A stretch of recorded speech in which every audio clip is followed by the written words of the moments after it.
Buen día, hola José. Bue- Hola, ¿qué tal? Bueno, en esta oportunidad, en el marco del proyecto Derivaciones del Modo Gótico, narraciones de postdictadura, tenemos el placer de conversar con el profesor José Amícola, que, bueno, nosotros somos como seguidores, y digo nosotros porque formo parte de un proyecto, y José, bueno, es un compañero, nuestro asesor, nos ha acompañado en el primer proyecto y en este, y bueno, para nosotros es muy importante, son muy importantes sus lecturas, y bueno, sobre todo porque él ha sido un innovador en la perspectiva con la que leyó el gótico, ¿no? Al poner en relación el gótico con la perspectiva de género. Y a su vez, bueno, cómo el gótico tuvo sus ramificaciones en el Río de la Plata. Así que bueno, por ahí el primer tema para conversar sería ese, José, que nos cuentes un poco esto de cómo, bueno, los inicios del gótico y cómo es que llega al Río de la Plata, ¿no? Y además, bueno, cómo leer desde la perspectiva de género también permitió hacer otra mirada del gótico. Sí, Bueno, todo esto. bueno, como sabés, tengo un libro que creo que es del 2003, La batalla de los géneros, donde yo opongo la literatura gótica a la novela de educación, que es de origen alemán y que estaba dedicada a los varones.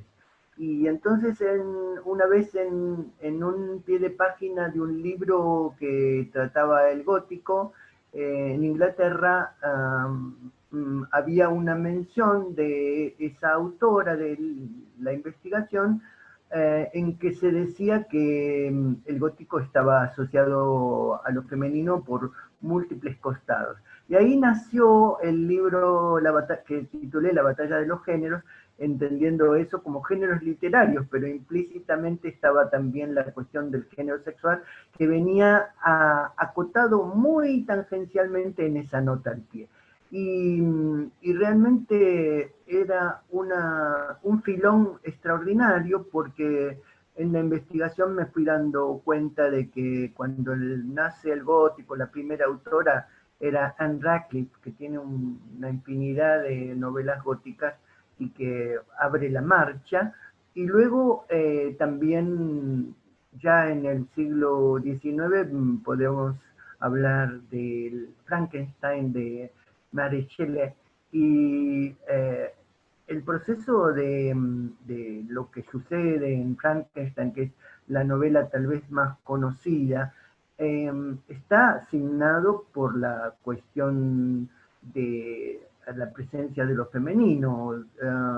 Como te acordarás, Mary Shelley la sacó anónima la novela porque una mujer no podía ser, eh, no era bien visto que fuera la autora, inclusive en Inglaterra, donde ya había muchas autoras.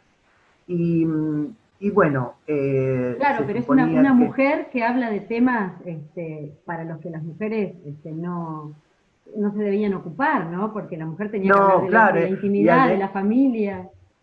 sí, y bueno, Sería un y monstruo. solo un monstruo, y ese monstruo que está muy acorde con los nuevos aires del siglo XIX, la irracionalidad que se venía, ¿no? Como vuelta de página del siglo XVIII, el siglo de las luces.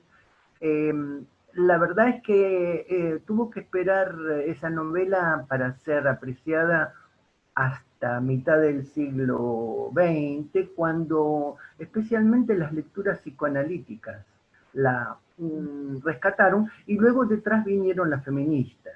Y bueno, todo ese proceso es muy interesante y como vos decías, ¿cómo llega el gótico a la Argentina?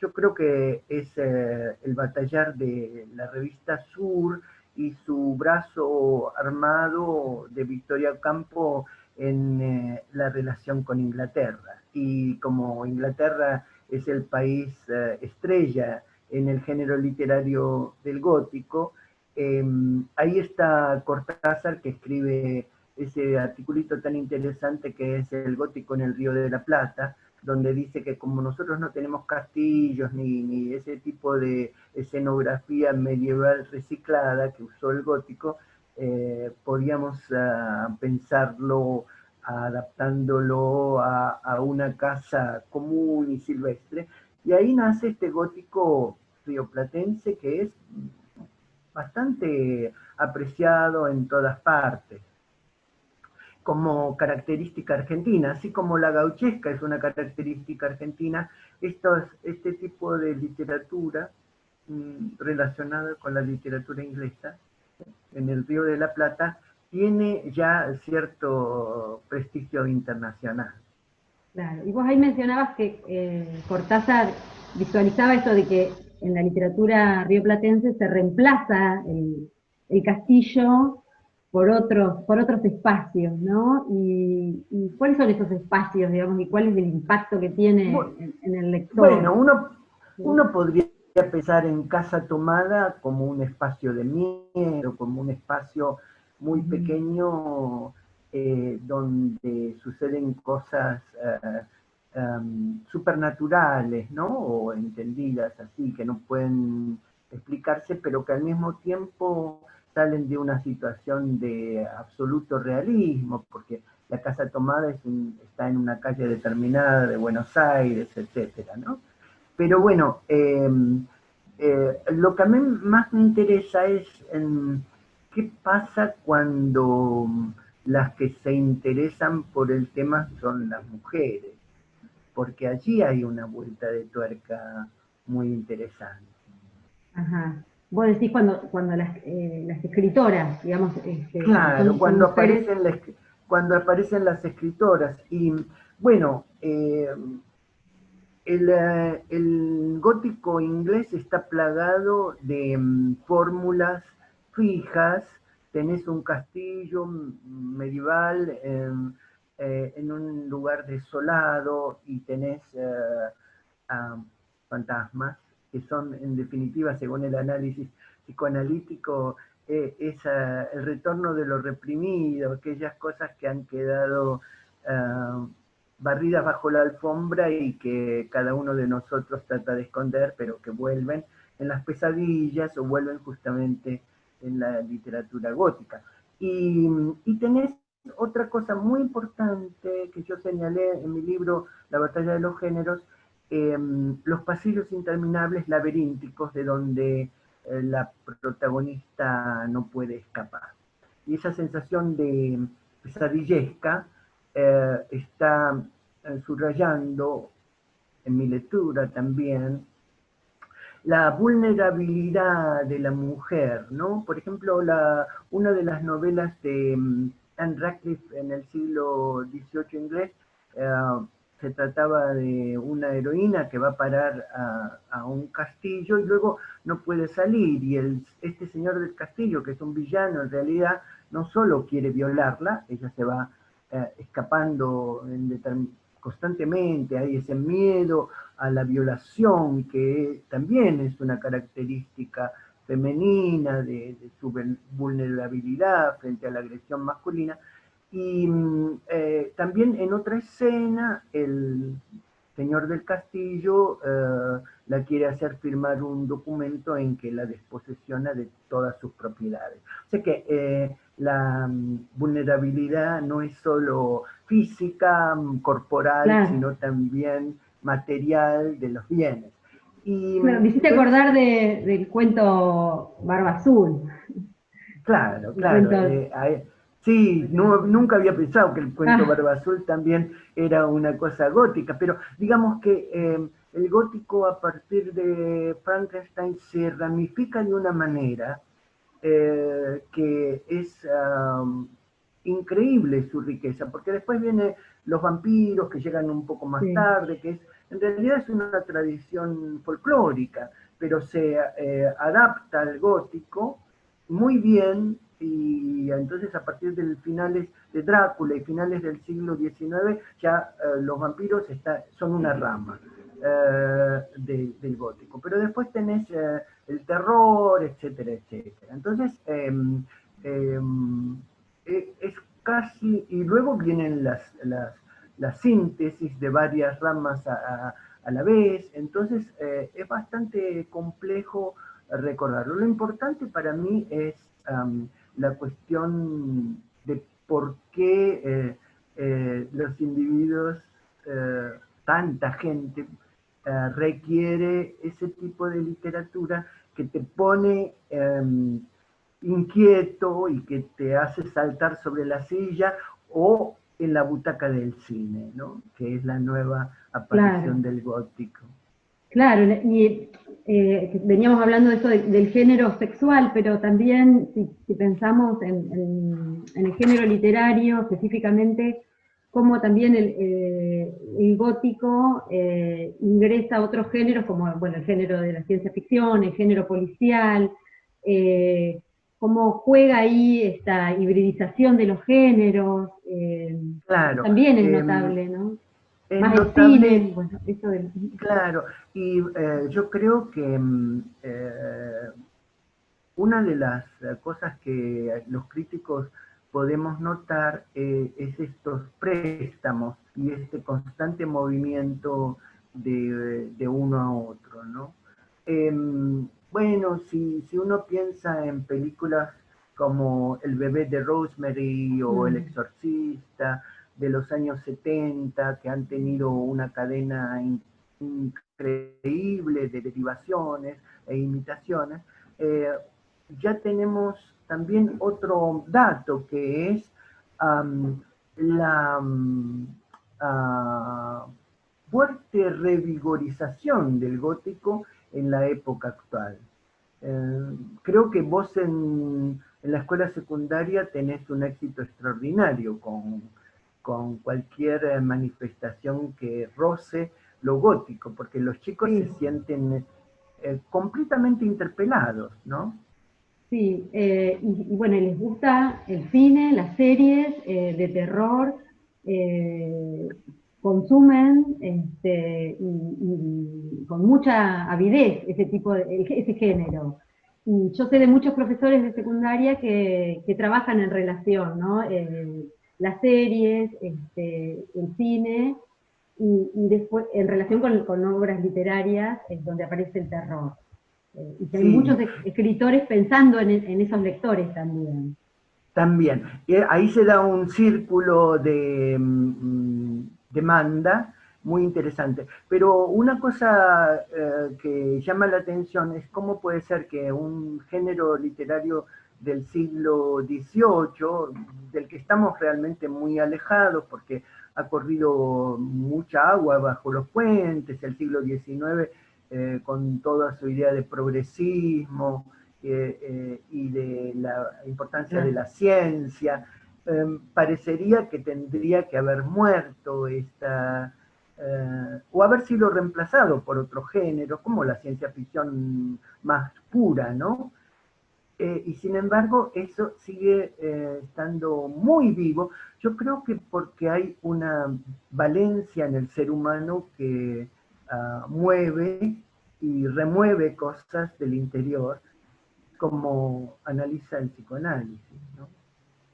Es decir, vos decís que sigue generando, digamos, interés porque toca como fibras muy íntimas que todavía Sí, están sí, esa sería mi censuradas. tesis, Ah, esa sería mi tesis. Y aunque las circunstancias han cambiado un tanto, porque estamos en un momento de avanzada cibernética increíble, y sin embargo ese es otro costado que no tiene nada que ver con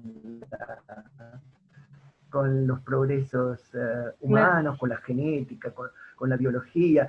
En este momento sabemos analizar el genoma humano, etcétera, etcétera. ¿Cómo te lo representás vos, una cosa así, teniendo la capacidad extraordinaria para la ciencia y al mismo tiempo este miedo que nos rodea?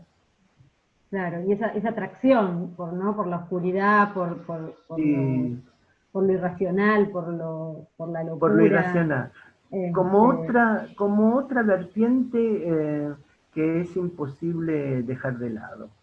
El siglo sí, XVIII, yo creo que el gótico nació como contestación a la perentoria manera en que el siglo de las luces decía que lo importante solo era la razón. El siglo de las luces, Kant, por ejemplo, Claro, que todo se podía explicar, ¿no? todo se Todo podía era... explicar y de golpe empieza a aparecer así en los márgenes del sistema literario algo que dice, no, todo no se puede explicar, hay seres sobrenaturales, hay fenómenos de telepatía y hay otras cosas. Y eso produjo una especie de explosión del gusto por esas cosas. Claro. Yo mientras ibas hablando me acordaba de hace unos años que viniste a dictar un seminario sobre la Condesa Sangrienta. Sí, que está completamente en esa gama. Claro, y bueno, después de ese seminario nosotros llevamos el texto a la universidad, a nuestras cátedras, y es un texto que generó y genera mucho impacto, porque por un lado genera atracción, y encuentran belleza ahí, pero a la vez mucha repulsión, ¿no? Y eso me parece que Sí. genera ese deseo por leer este tipo de obras, porque ¿no? No, y Tiene esa cosa todavía ambivalente. muy ambivalente, y todavía de la mano de Alejandra Pizarnik, que es un plus de sentido, porque al mismo tiempo tenés una poeta extraordinaria que ha tocado ese tema, entonces a los chicos también les interesa mucho la poesía, y de manera que por ahí se matan varios pájaros de un tiro, ¿no? Eh, no, sabes que antes de olvidarme quería expresar una idea que me mm, eh, felicitaron por haberla expresado cuando reeditaron en una edición crítica sobre héroes y tumbas, y a mí me tocó hacer un artículo comentando la obra. Yo dije que era la primera gran novela gótica de la Argentina, ¿no? No en cuentos, sino novela, Sí. porque no sé si la recordás, ahí tenemos la protagonista Alejandra, que finalmente muere, se incendia la casona de Barracas, y todo están, y además está la tradición detrás, la tradición histórica. Entonces, esa novela a mí me parecía que si no habíamos tenido realmente una novela gótica antes, esa, Esa era la... esa era la novela gótica. Bueno, Bueno, no, que también me sí, estoy acordando de otro libro tuyo que tiene un título muy sugerente, que es Estéticas Bastardas. ajá. Y si pudiéramos pensar en algún escritor que se ubique dentro de esas estéticas, pero que, digamos, que tenga una afiliación con el gótico y que se pueda leer desde el género. Bueno, como tenemos muy poco tiempo, no Sí, podemos ya está. hacer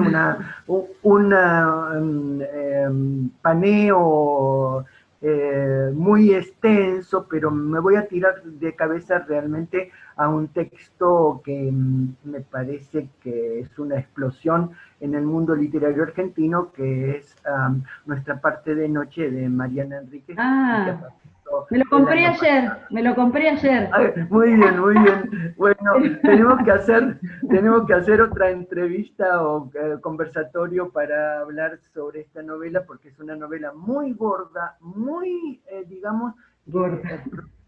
muy gorda, no lo digo como una expresión despectiva, sino como la idea de que un escritor que escribe una novela tan extensa, tiene al mismo tiempo, como me parece que es el caso de Mariana Enríquez, eh, la intención de pisar fuerte en el campo literario.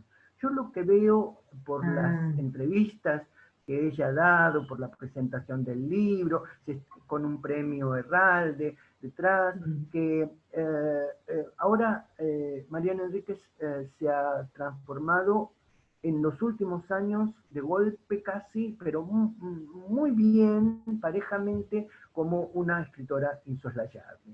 Y en este sentido, no está sola. Y también lo que hay que señalar es que hay una playa de escritoras que les están robando cartel a los escritores varones, y aquí quiero expresar mi beneplácito por este hecho, porque habían sido postergadas por el mundo editorial y ahora tienen la autopista principal. Están entrando hermanadas en un deseo de ocupar el lugar que les corresponde, y la parte de la noche, perdón, no es de la noche, es de noche, De noche. el título del libro, y en esa falta de la, que sale casi espontáneamente, hay Sí. toda un proyecto y un principio constructivo, porque ahí noche quiere decir oscuridad, y también uh, tiene la función de entrar en esa vertiente que los románticos explotaron, que es la adoración por lo nocturno. Claro, La todas las novelas noche góticas suceden de noche, ¿no? suceden de noche porque es el momento de mayor irracionalidad, no de casualidad también se concuerdan con el momento del sueño. Bueno, para decir dos o tres palabras sobre nuestra parte de noche, sobre la que se va a escribir muchísimo, estoy seguro. Tenemos no solo todo el escenario necesario, la casona aislada, etcétera, la magia negra, las transformaciones,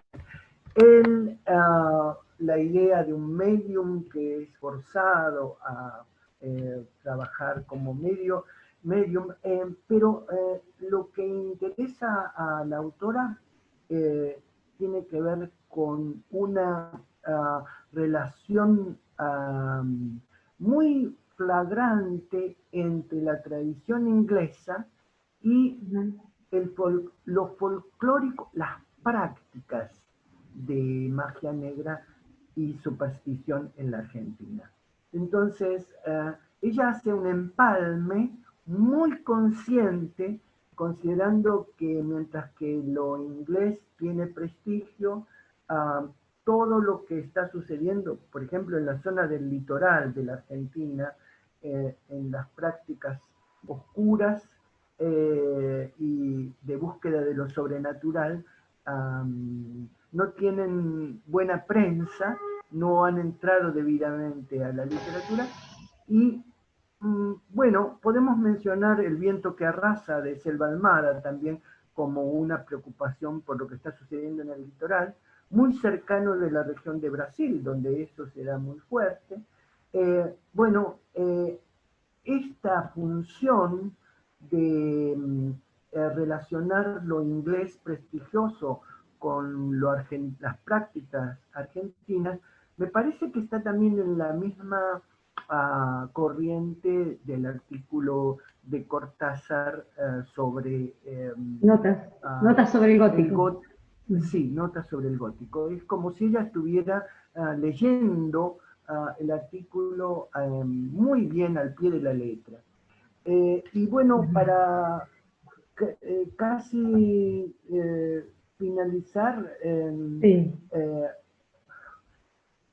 la novela de Una cosa que Enríquez. te quiero preguntar, a ver qué te parece a Sí, vos, que yo no leí todavía la novela, pero leí la reseña y si bien es una novela que uno podría decir, bueno, tiene una filiación gótica, aparece todo lo esotérico, la magia, no deja de tener como un pie en la realidad, ¿no? Porque está ambientada, va a hablar sobre la dictadura, digamos, cómo estas novelas no dejan de hablar de la realidad, bueno, de impactar, de buscar un efecto también dando cuenta de la realidad, contándola desde otro lugar. sí, justamente dos cosas antes de que me olvide. Cómo también Mariana Enríquez logra hacer un paralelo de la demencia del terrorismo de Estado con los actos demenciales de las sectas de magia negra, y como en algún momento parecería que esos dos focos se fusionaran, porque hay cosas extrañas, con huesos, y uno no termina de saber si allí hay desaparecidos de la dictadura o desaparecidos de las víctimas de la magia negra. Entonces hay un paralelo que me parece que es como una alegoría de lo demencial del terrorismo de Estado. Esta sería la parte política, o sea que tenemos también al mismo tiempo una novela muy política. Y la otra variante, la otra vertiente sería lo sexual, que está encaramado. Al mismo tiempo que está hablando de la relación de los argentinos con respecto a la irracionalidad de la dictadura, está hablando de una apertura hacia la disidencia sexual y por supuesto también a la cuestión de la relación de la mujer en el medio de ese mare magnum de autoritarismos. Entonces, no es de casualidad que en los finales de la novela, porque estamos en definitiva también en un libro compuesto por novelas interiores, uno de las últimas novelas que integra el libro, más cercana a nuestra época, ubicada de manera más cercana a nuestra época, tenemos entonces la disidencia sexual, presentada como una cuestión de la que no debemos asombrarnos. Y otra cosa es que dentro de la magia negra, el medium debe ser andrógino porque debe mezclar lo masculino y lo femenino. Y ahí hay un punto muy interesante que mira hacia el futuro y hacia una nueva perspectiva del sistema sexogénero. La escuché en una entrevista que ella, cuando le preguntaban que había escrito una novela muy larga, muy extensa, y ella dijo, sí, es un libro monstruo. Sí, pero bueno. Monstruo se podría entender en varios sentidos. Claro, por lo que estás contando, digo, ¿no? Pero además también una mirada positiva, podríamos decir, hacia el monstruo, ¿no? La idea de un monstruo humano, un monstruo... Claro, pero el libro como objeto es monstruoso, claro, porque nos revela cosas monstruosas. Ahora, me gustó esa frase. Nos revela, claro, cosas monstruosas. Sí, lo irónico del asunto es que si a mí me hubieran dicho que la novela trataba magia negra, no sé si me hubiera interesado tanto, porque no es algo que me subyugue, pero sin embargo, la novela no es solamente eso. Bueno, es la característica del género novelesco, el polifacetismo de la novela como género literario. Yo creo que aquí se alcanza en pleno derecho. Y si la comparás con otras novelas gordas, por ejemplo la de Alan Pauls, El pasado, sí, yo creo que está en un nivel muchísimo más alto de complejidad. Y en ese sentido, juzgándola muy positivamente, ¿no? Tenemos una autora que hay que felicitar por su empuje. Qué bueno. Bueno, José, la verdad que me encantó, te quiero agradecer de parte mía y de todo el grupo este espacio, y bueno, quizás en otro momento se puede hacer por ahí podríamos sumar más gente y armar otra conversación, y por ahí hablar más sobre las nuevas escritoras, que hay muchas, y escritores, sí, también que están escribiendo en esta conjugación del gótico con el género, que me parece muy potente. Fructífero, sí. Bueno, muchas gracias por la invitación, Gabriela. A vos, bueno, un beso grande, que estés bien. Chao, José. Hasta pronto. Adiós, adiós.